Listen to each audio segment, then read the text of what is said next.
I had no intention of to take part in this debate, but looking at the different points of view which different honorable members have put forward, I think I should mention the position as it is with regard to groundnut oil.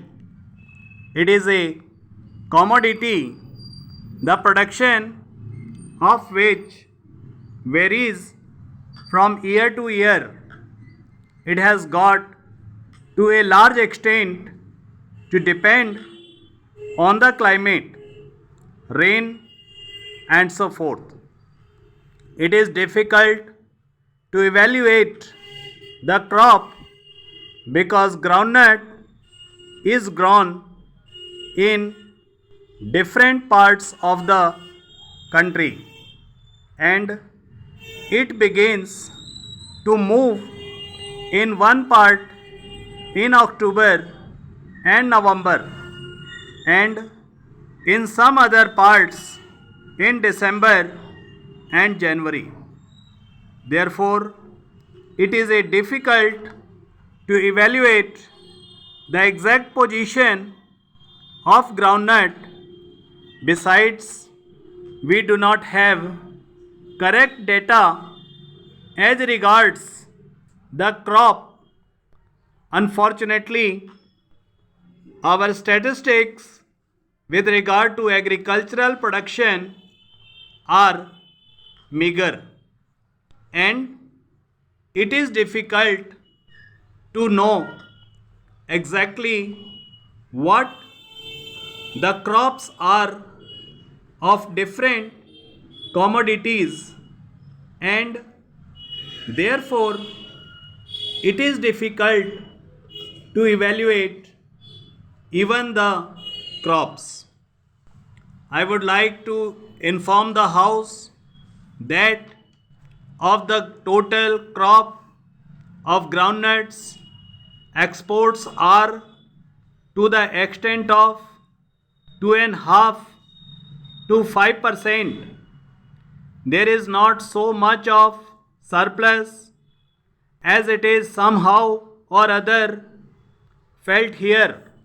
So, whatever the export policy of the government, it reflects on the price structure that very small percentage of export has a bearing on the price of structure of groundnut because there is a very small percentage of surplus.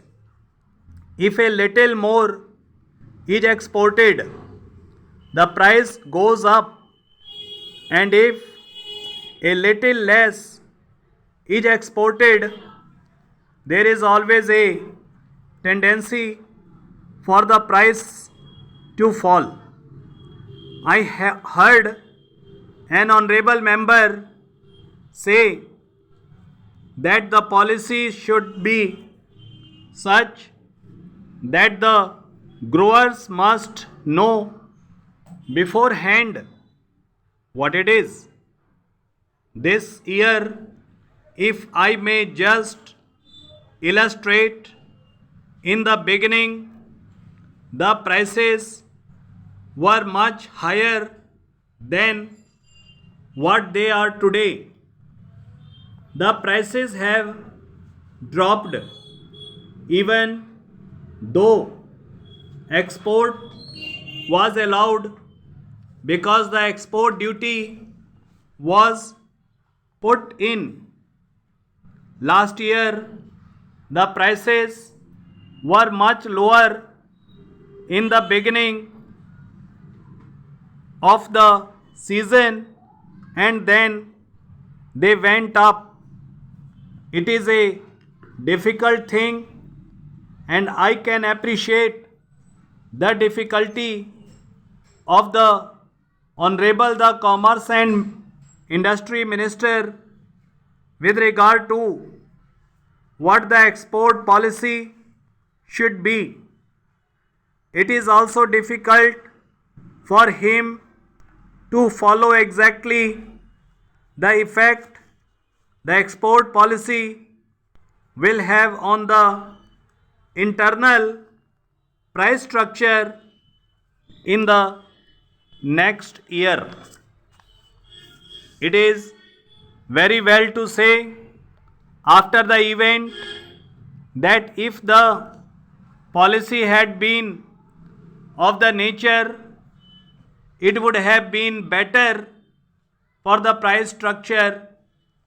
I do not agree that it would be better for every interest concerned if the policy can be of a long range so that everybody knows what the position should be.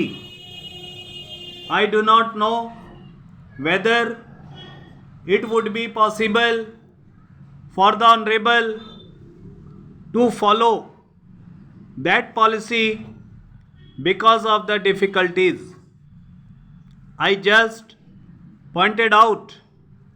But if it is possible to formulate a policy on a long range basis, it would be in the interest of everybody concerned, because the people would know exactly what the policy is. The question of the export policy is also allied with a number of other questions. Formerly, we used to export groundnuts, then we stopped exporting groundnuts except a very small quantity. Now we export more oil. There is also the other consideration whether for the oil we should export the vegetable ghee or the hydrogenated oil. All these things depend not only on the internal factors but also on external factors. It has also been said that we should not allow so much quantity of this oil, or that we must allow more quantity, and by allowing more quantity we might perhaps have our prices go up, or perhaps by allowing less quantity the prices may go down, and things like that. There is also another factor which has a bearing on this, the world price factor.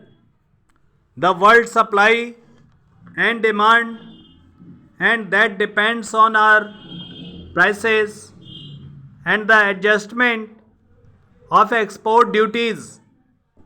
The policy, as I see, is that the maximum benefit of the export price must go to the state, and whatever little margin is left should go to the exporters. That has been the policy till now, because there has been a seller's market, and that is why we could dictate with regard to prices. Now the position has changed completely. In the world, it has become a buyer's market, and therefore it has to be considered whether in the buyer's market we can dictate our prices as the Honorable Commerce Minister pointed out. According to world supply and demand position, there is a very small surplus. Certainly, the small surplus or small deficit does account a great deal for the charge in prices. The prices go down definitely even if there is a small surplus.